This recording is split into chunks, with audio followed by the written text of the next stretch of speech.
जब कुछ चीजें इस प्रकार से घटित होती है वो हट करके अलग, और ये घटनाक्रम जो घटित हुआ जिसका साथियों ने जिक्र किया, ये घटनाक्रम जो घटित जिस प्रकार से घट करके आगे बढ़ा, और ये फिर अपने आप में ऐसा नहीं है कि सहज रूप से हुआ, ये भी अपने आप में एक बहुत बड़ी घटना है, हट करके है। इसलिए मैं इस बात के लिए जो उसके लिए मैं मजबूती के साथ कदम आगे बढ़ाया, जो मैं तय किया ये करना ही होगा और अब ये कर ही देना है, उसके लिए भाई सुधीर शर्मा जी को मैं बहुत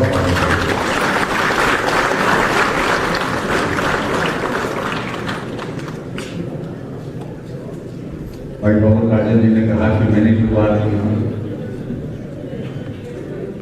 और उस वक्त के ये ऐसे हमारे साथ भी थे तो अच्छा वक्त नहीं था। सरकार भले थी भारतीय जनता पार्टी की, लेकिन आने वाले समय में क्या होगा इस सारी बात को लेकर के कहा नहीं जा सकता। उन्होंने कहा कि हम मोदी जी के साथ चलना चाहते हैं, भारतीय जनता पार्टी के साथ चलना चाहते हैं, मिलकर के काम करना चाहते हैं, और आज आप हमारे बीच में हैं। और उसी दृष्टि से कि भारतीय जनता पार्टी अब देश की नहीं दुनिया की सबसे बड़ी पार्टी है, इस पार्टी का नेतृत्व ऐसा नेतृत्व है जो भारत का नेतृत्व जो कर रहा है, दुनिया को विश्व के नेता के रूप में छवि देखते हैं, ऐसे नेता के साथ चलना आज की आवश्यकता है। इसलिए भाई सुधीर शर्मा जी और इनके और बहुत सारे साथी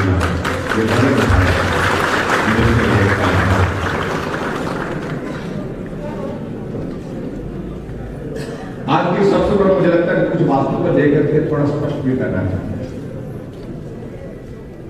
हम ही नहीं हैं, दोषी और भी हैं, और भी नहीं और ही हैं। इस बात को भी बड़े साथ कहने की आवश्यकता है। हिमाचल प्रदेश में सरकार बनी कांग्रेस की 15 महीने पहले, और 15 महीने सरकार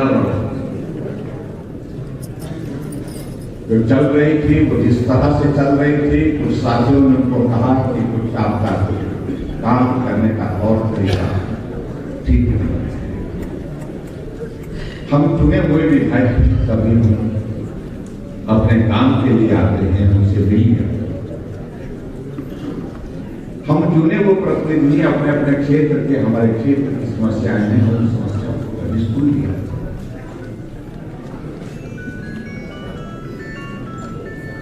दौर चलता रहा, लंबा चलता रहा, और आखिरकार कुछ साथियों ने इस पीड़ा को सार्वजनिक रूप से जाहिर किया, मीडिया के माध्यम से, विधानसभा के अंदर, विधानसभा के बाहर। लेकिन बहुत विचित्र लगा कि प्रदेश के मुख्यमंत्री को ऐसा लगा कि पूछने की आवश्यकता ही नहीं, बुलाने की आवश्यकता ही नहीं, ये बोलते रहते हैं। और कुछ लोगों ने उनको कई तरह की बातें की, आप तो बहुत बड़े नेता हैं, मुख्यमंत्री हैं, आपको कौन चुनौती दे सकता है, आप इस तरह से करिए। और शायद उनके बाद दिमाग में बैठ गया। और जिस प्रकार से हालात पड़े हिमाचल प्रदेश में, सब पार्टी के इनके साथी तो साथी ऐसे साथी नहीं जो वर्षों से साथी है, उनसे भी पुराने साथी, उनका परिवार की पृष्ठभूमि अगर देखें तो पार्टी के लिए बहुत बड़ा योगदान होता है। लेकिन सबको नजरअंदाज करते करते एक हालात ऐसे बने जब आखिरकार सब साथियों को कदम लेना पड़ा, कदम उठाना पड़ा।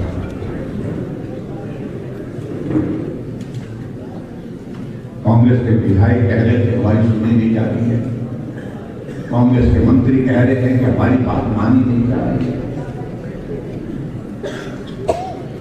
कांग्रेस की प्रदेश की अध्यक्षा कह रही है कि हालात ऐसे बन चुके हैं हिमाचल प्रदेश में कि चुनाव लड़ने की परिस्थिति रही नहीं है, कार्यकर्ताओं के काम नहीं हुए, लोगों के काम नहीं हुए, चुनाव लड़ने से मना कर दिया।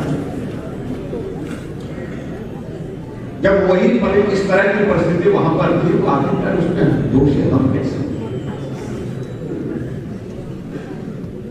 आखिरकार ये गुस्से का दौर यहां पर पहुंच गया एक दिन जब राज्यसभा के चुनाव की तारीख तय हुई, कांग्रेस पार्टी के विधायकों ने, कुछ साथियों ने तय किया ये जो कैंडिडेट दिया गया है ये प्रदेश से बाहर से रहा है। कैंडिडेट जो कांग्रेस ने दिया वो दिया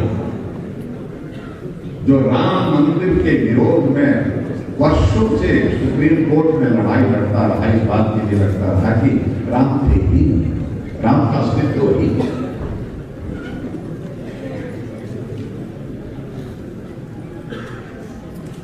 उन्होंने अंतरात्मा की आवाज से कहा कि इस निर्णय के साथ हम नहीं चल सकते। उन्होंने हिमाचल प्रदेश के जो भारतीय जनता पार्टी के हमारे जो कैंडिडेट थे उनके समर्थन में अपनी बात कहने की निर्णय किया कि हम उनके समर्थन में खड़े। कांग्रेस के साथी हमारे कहने लगे ये दो है, हम 40 हैं, 40 के अलावा 3 और निर्दलीय विधायक हैं, 45 है और फिर लेकिन आखिरकार जब निर्णय करने की बारी आई वो 43 से 34 पहुंचे, हम 25 से 34 पहुंचे।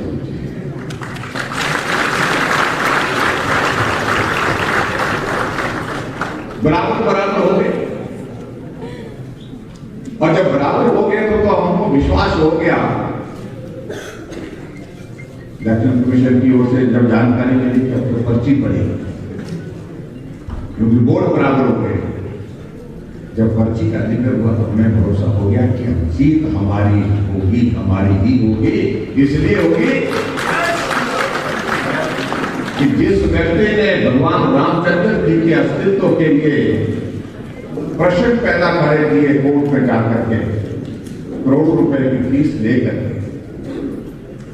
भगवान रामचंद्र जी के अस्तित्व का विरोध किया, राम जी की कृपा उन पर नहीं हो सकती है, राम की कृपा राम भक्तों पर ही होगी, हमारी ही पर्ची उठे तो होए वही जो राम रची रहा है।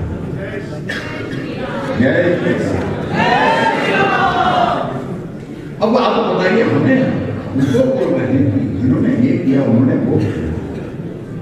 भगवान रामचंद्र जी की कृपा से ये होना ही था, इस तरह से ही होना था। और जब पर्ची भी निकली वो हमारे ही कैंडिडेट के पक्ष में निकली तो भगवान रामचंद्र जी की कृपा राम भक्तों पर हमेशा इस प्रकार से बनी रही। उसका सीधा सा एक संदेश है कि राम का विरोध करने, सनातन का विरोध करने वालों को जीत हासिल नहीं हो सकती।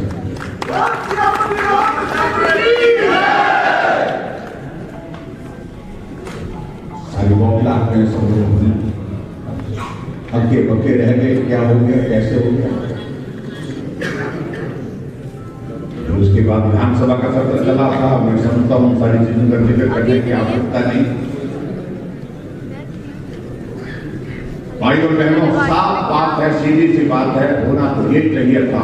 नैतिकता के आधार पर उसी दिन मुख्यमंत्री को त्यागपत्र दे देना चाहिए था। इतना प्रचंड बहुमत के बावजूद उनका राज्यसभा का जब कैंडिडेट हार जाता है और क्या है कि वो बहुमत में नहीं, मतलब नहीं। अब जब बहुमत में नहीं है तो छोड़ देना चाहिए, लेकिन नहीं। दूसरे दिन बजट पास होना था विधानसभा के अंदर। जब उन्होंने देख लिया कि बहुमत हमारे पास नहीं है, अब इसका रास्ता क्या, अगर बजट पास नहीं हुआ तो सरकार गिर जाएगी। क्या तरीका निकाला? हम भारतीय जनता पार्टी के 15 विधायकों, जिसमें विपिन सिंह परमार जी भी है, पवन राजन जी, हमको विधानसभा के अंदर से सस्पेंड कर निलंबित 15 विधायकों को सस्पेंड किया और 100 कमांडो लेकर के अंदर घुस गए और हमको उठा करके सदन से उठा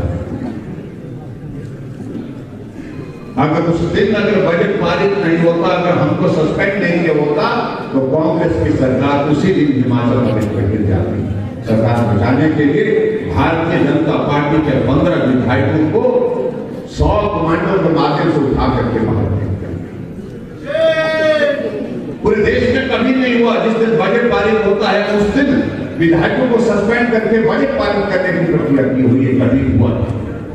ये हुआ हिमाचल प्रदेश में। और उसके बाद हमसे पूछ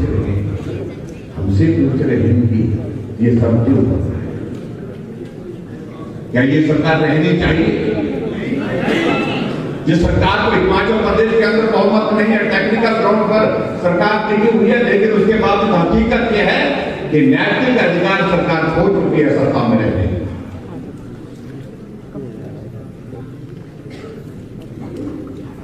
और हद यही नहीं, उसके बाद ये हो गया विधायकों के ऊपर मामले दर्ज। विधायकों के ऊपर मामले दर्ज करने के साथ 6 विधायकों को निष्कासित करने सदस्यता इस मामले 3 निर्दलीय विधायकों के परिवारों के ऊपर मामले दर्ज। किसी का अपना कारोबार था, परिवार का वर्षों से चला हुआ कारोबार, वहां पुलिस भेज करके कारोबार बंद कर दिए। धमकियां मिलने लगी, विधायकों को बर्बाद कर देंगे, तबाह कर देंगे, तुम्हें मालूम नहीं तुम क्या कर रहे हो। और ऐसे हालात में परिस्थिति ऐसी बनी तो हिमाचल क्या पूरे देश में शायद मुझे लगता है कि आज से पहले कभी देखने को नहीं मिली। जो निर्दलीय विधायक चुन करके गए 3 विधायक हिमाचल प्रदेश की विधानसभा के अंदर ऐसे थे जो निर्दलीय किसी पार्टी से, उन्होंने तय किया कि हम निर्दलीय होकर के विधानसभा के अंदर अपने क्षेत्र का प्रतिनिधित्व नहीं करना चाहते हैं, हम भी अपने पद से त्याग पत्र देते हैं।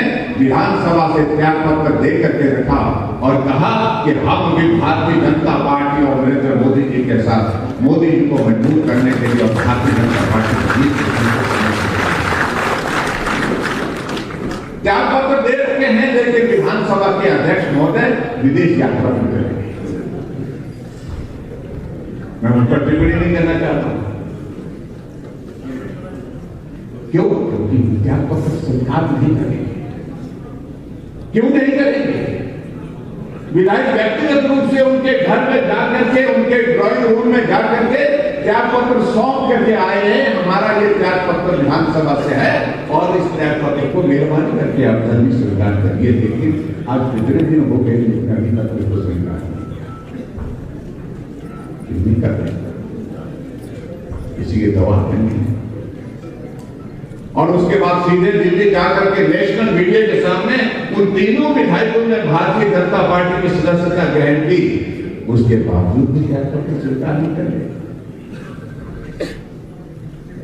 तीनों विधायक हिमाचल प्रदेश की विधानसभा में आते हैं और विधानसभा के गेट के बाद धरने पर बैठते हैं कि हमने त्याग पत्र दिया है, मेहरबानी करके उसको स्वीकार कर लो।